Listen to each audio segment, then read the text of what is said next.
बाद ये धरती के पावर जवन कुछ भी गा देता ना आदमी नीचे जाता।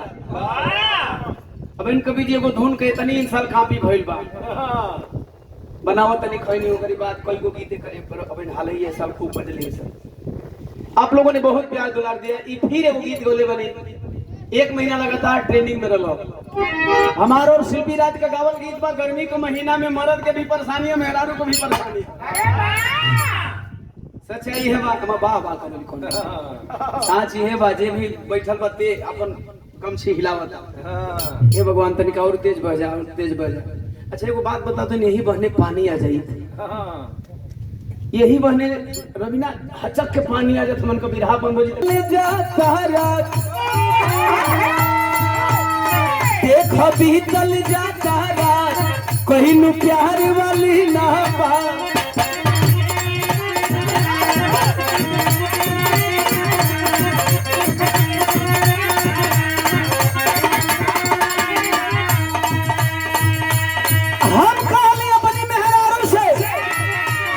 देखो बीतल जाता रात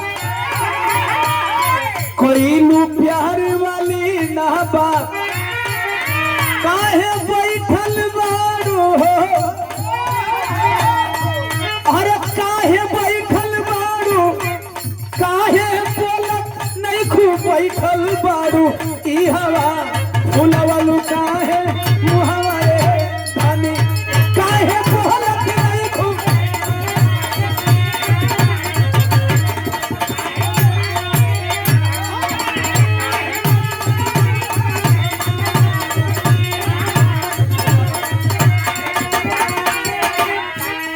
पहलो कमान कबो कबो लाग जाएगा चाहिए हल्का ट्रेबल कम कर दो अदेश बाबू हल्का ट्रेबल कम कर दो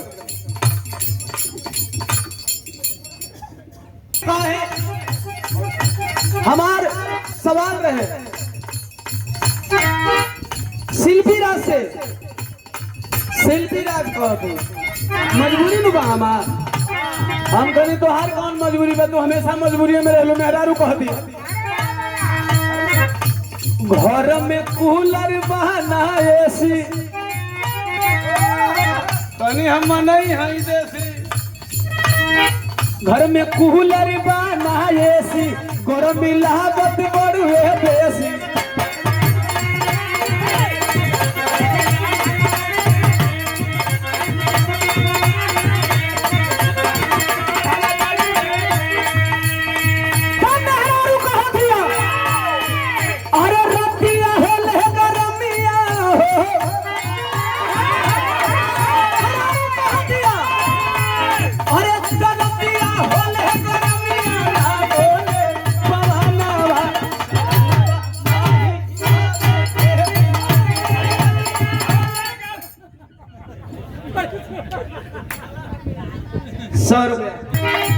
घर में कूलर बहाना एसी गर्मी बढ़ल बड़ुए बेसी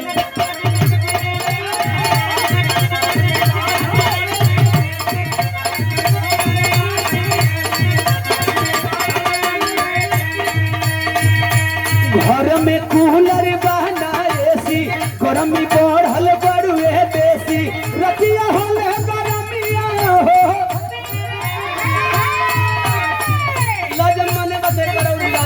हमें से दोबारा हिला ना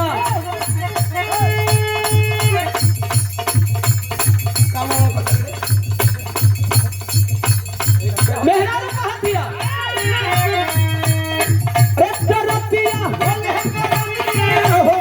रतिया होले गरमिया ना डोले पवानवा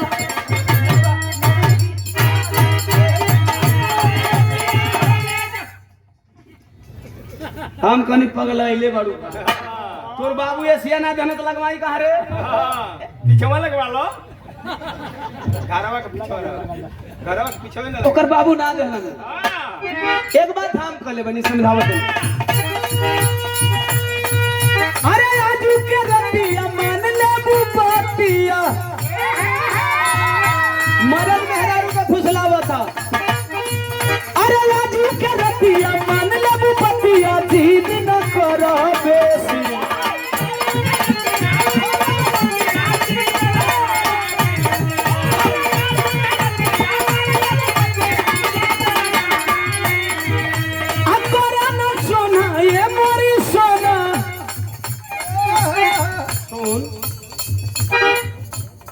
बाबू कूलरो ना देना।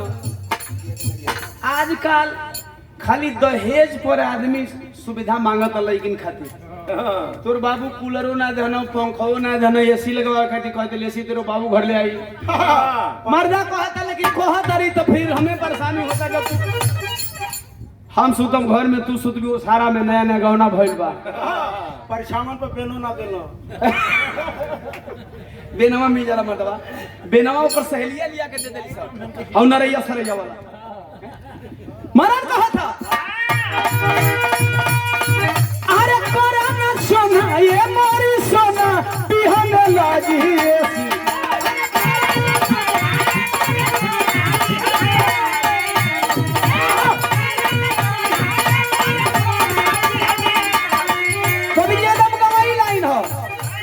अरे तुम्हारी बोला रानी हो, अरे तुम्हारी बोला रानी खाट बिछाई कहवा फुलवलू काहे मुहंगा तुम्हारी बोला रानी खाट।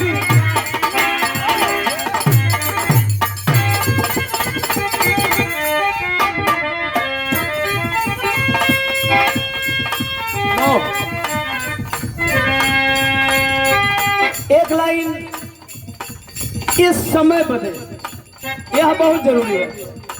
विरह का कोई भी रूप हो, तवज्जो हो। लिखने वाले ने बहुत ऊंची लाइन लिखी है, ये बात हमारे ऊपर भी लागू होगी और इस इर्द गिर्द से आए हुए तमाम हमारे गार्जियनों के ऊपर बात लागू होगी, शायद हमारे ऊपर ज्यादा लागू होगी। बसरते ही है जिंदगी करीब बा सबका खातिर बराबर बा कि सब दिन होते नायक समाना, सब दिन होते नायक समाना। एक दिन बालक भयो गोदी माँ, एक दिन भयो सयाना जी, एक दिन भयो सयाना।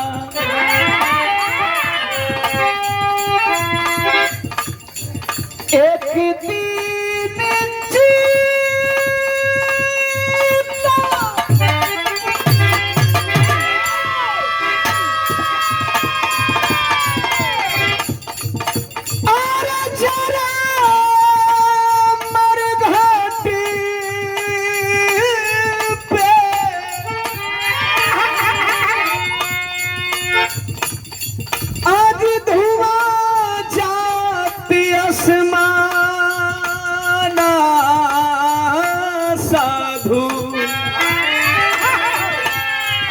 होते न एक समाना।